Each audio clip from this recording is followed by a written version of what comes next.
আজ 23শে জানুয়ারি প্রতি বছরের মতো এবছরও বাঁশবেড়িয়া পৌরসভার পক্ষ থেকে নেতাজির জন্মদিবস পালন করা হয় মর্যাদার সাথে।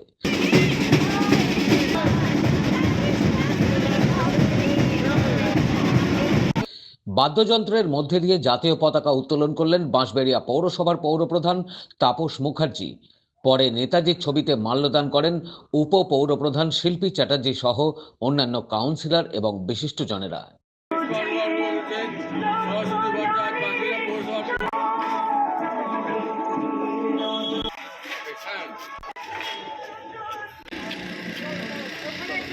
বাঁশবেড়িয়া পৌরাঞ্চল নেতাজি জয়ন্তী কমিটির পক্ষ থেকে বাঁশবেড়িয়া পৌরসভার সামনে নেতাজির জন্মদিবস পালন করা হয় মর্যাদার সাথে।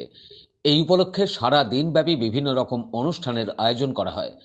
প্রথমে উদ্বোধনীয় সঙ্গীত,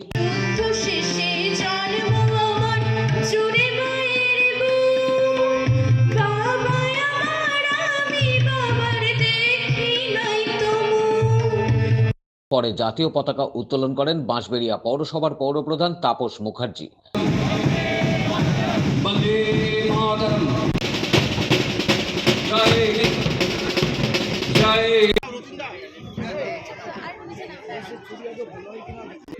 এরপর তিনি মাল্যদান করবেন। পরে নেতাজির মূর্তি ও শহীদ বেদিতে মাল্যদান করেন উপপৌরপ্রধান শিল্পী চ্যাটার্জি সহ বিভিন্ন ওয়ার্ডের কাউন্সিলর এবং নেতাজি জয়ন্তী কমিটির পক্ষে ডাক্তার প্রণব কুমার ঘোষও এদিন মাল্যদান করেন।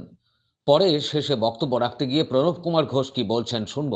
অভিবাদন জানাতে আজকের এই শুভ দিন 23শে জানুয়ারি ভারতবর্ষের স্বাধীনতা সংগ্রামের উজ্জ্বলতম দৃশ্য বীর নেতাজি সুভাষচন্দ্র বসুর জন্মদিন।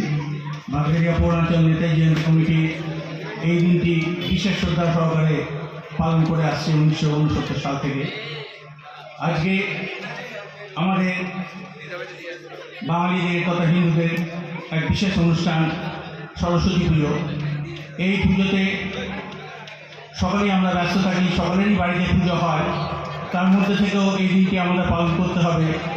আমরা বাঙালি, এই বাংলাদেশের মানুষ, পশ্চিমবঙ্গের মানুষ, ভারতবর্ষের স্বাধীনতা সংগ্রামে আমাদের এক বিশেষ অবদান ছিল এবং সেই অবদানের প্রতি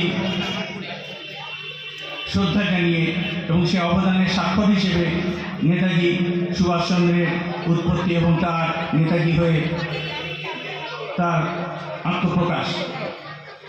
প্রথম জাতীয়তাবাদী যে আন্দোলনটি হয়েছিল সেটি ছিল আজাদিন বাহিনী লালকেল্লায় যখন বিচার হয় সেই বিচারকে উপলক্ষ করে। বাঁশবেড়িয়া থেকে রাজেশ দেবনাথের রিপোর্ট, খবর নিউজ 6।